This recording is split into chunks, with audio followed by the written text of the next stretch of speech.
confronted you as if being fired wasn't bad enough. Over the course of his tenure at Forrester Creations, Carter Walton has consistently maintained a calm and unassuming presence.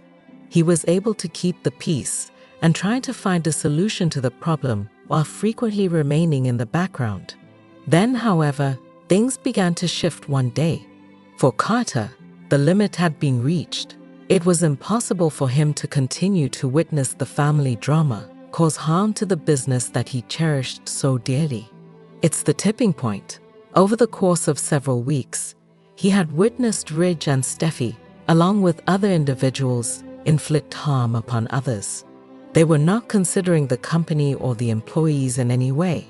They were always concerned with maintaining their own power and authority. The final straw was when Ridge and Steffi were overheard discussing their plans to get rid of Hope's fashion line. Hope's own label, Hope for the Future, had achieved significant financial success and had been an inspiration to a large number of young designers. It was not lost on Carter that the human beings who worked on it, including herself, were extremely concerned about it. In reality, Ridge and Steffi's plan was more of a source of gasps than anything else. There was no business involved. This was a personal matter. As Carter entered the room, he stated, "This must come to an end."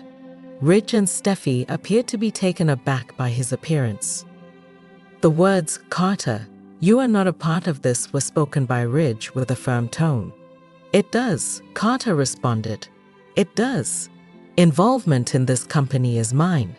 I've been here for years, protecting it from any problems that may arise. However, what you are doing is not appropriate. It is your personal troubles that are causing the company and the employees who work here to suffer as a result of your actions." The eyes of Steffi were rolled. It was her response that she said, "You don't understand the bigger picture." Carter retorted, "No," in a shot. "I have no problem understanding. To put it another way, you are making decisions based on what you want rather than what is best for the organization." Making one's voice heard.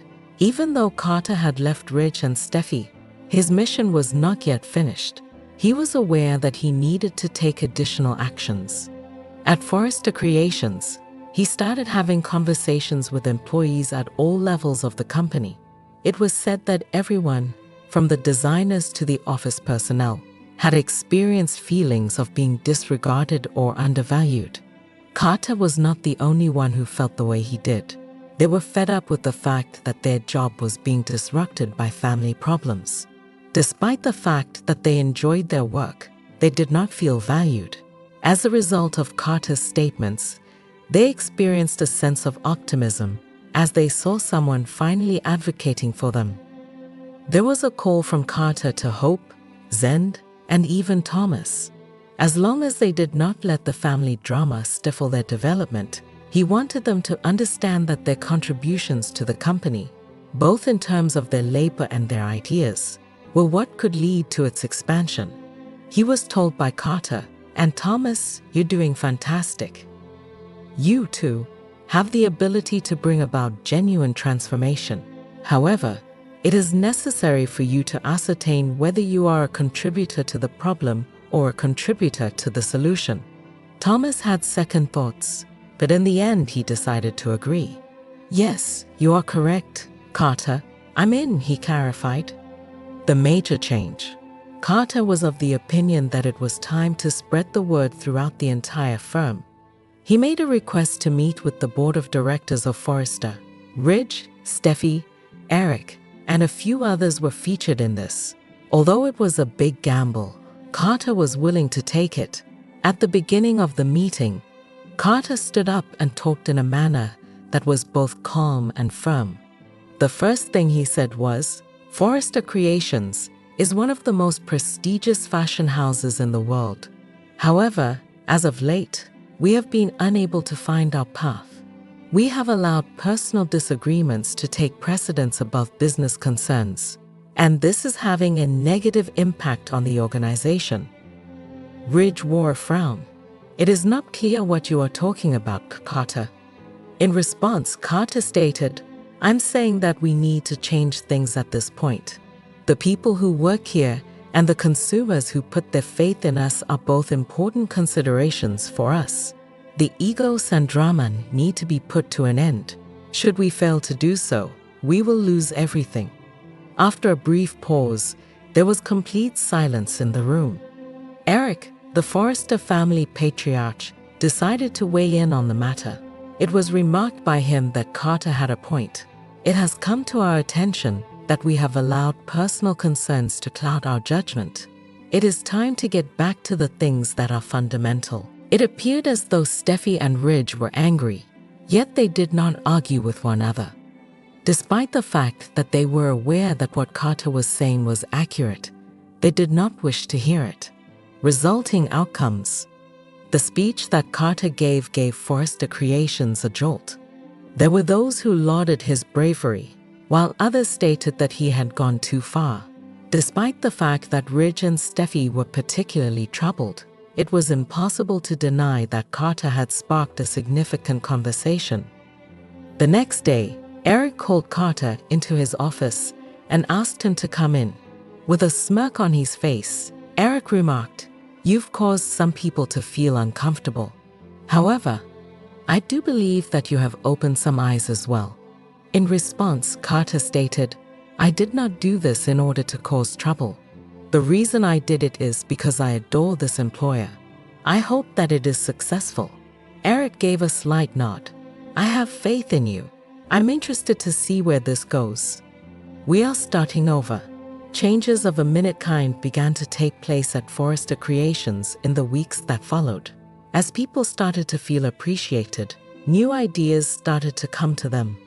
The necessary support was provided for Hope's fashion line, and Thomas even appeared to be more focused on his work than he was on the turmoil that was occurring in his family.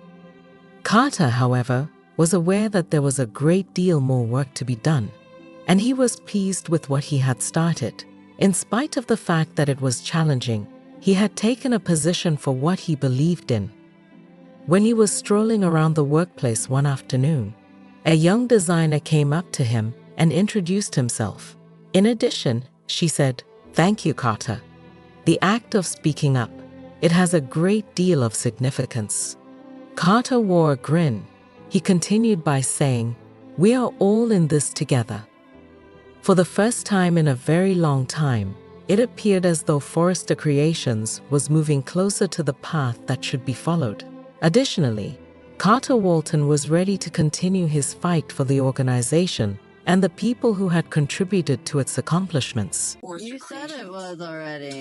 Not just that. That's not good. Because you won't greenlight his idea to turn Forrester into a... Dad feels that way. I know Granddad feels that way too. This was a terrible situation for Forrester Creations.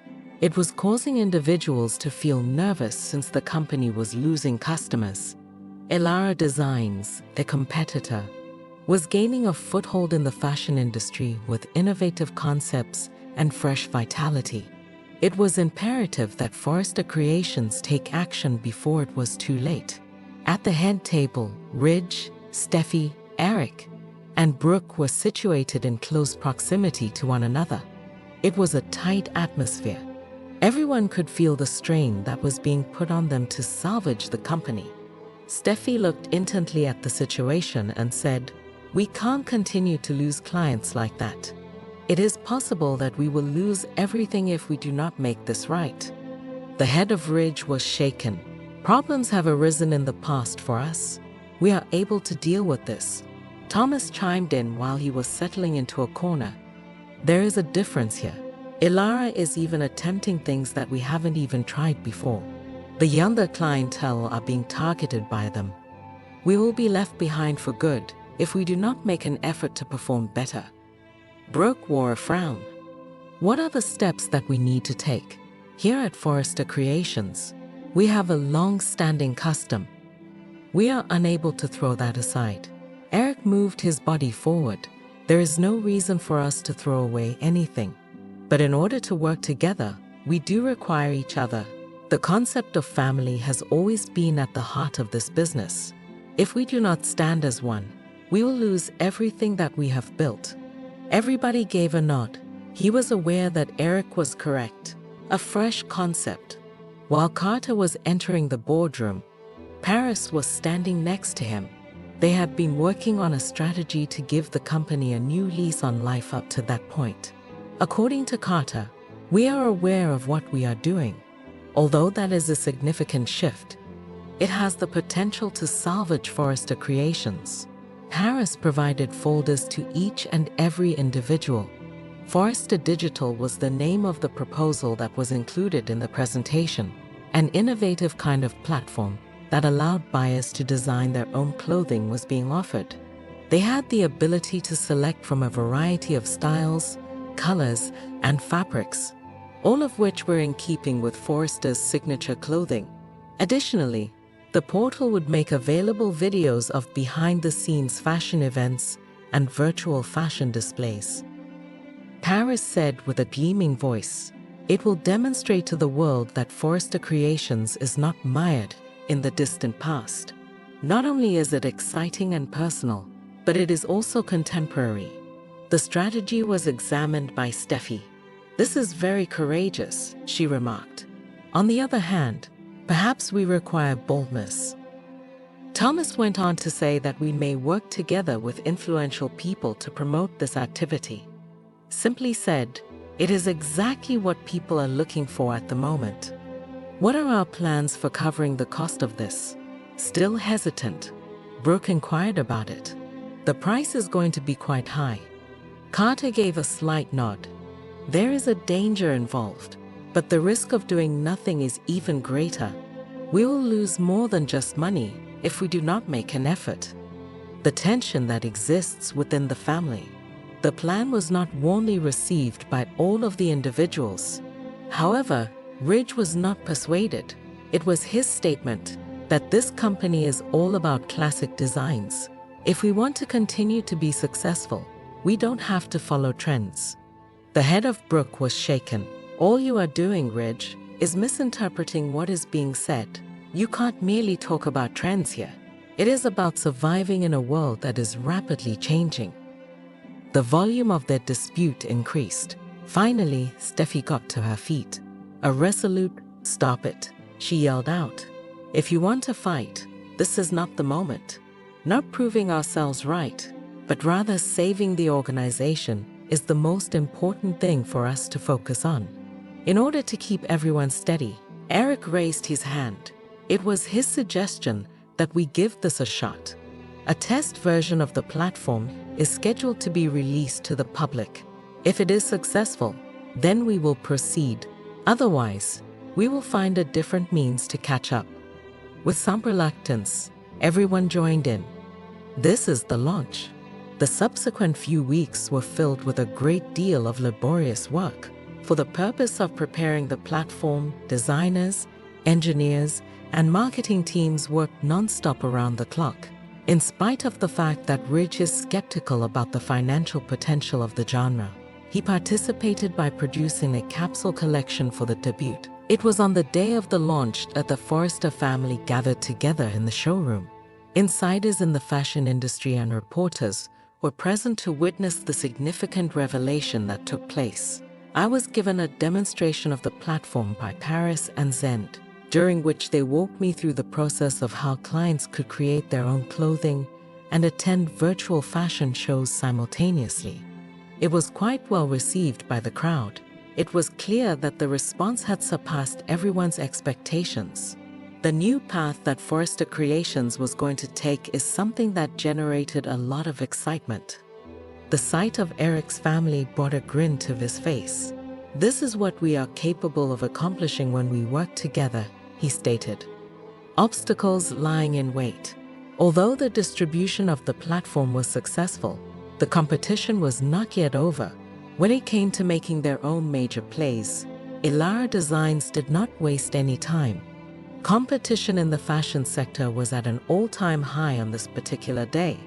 The only difference was that Forrester Creations was ready this time. The family had mastered the art of working together. As they fought to protect their past and develop a more prosperous future for the company, they were battling for both. When Carter was standing in the office one day, He observed the several designers and other staff who were engaged in their work. He experienced a sense of pride. There had been times in the past when Forrester Creations had experienced a low point, but this was different. They were not merely surviving, rather they were truly flourishing. As Eric would say, family is the foundation upon which we build. And at this point, more than at any other time, it was a solid foundation. Their cohesiveness provided them with the fortitude to compete with the others.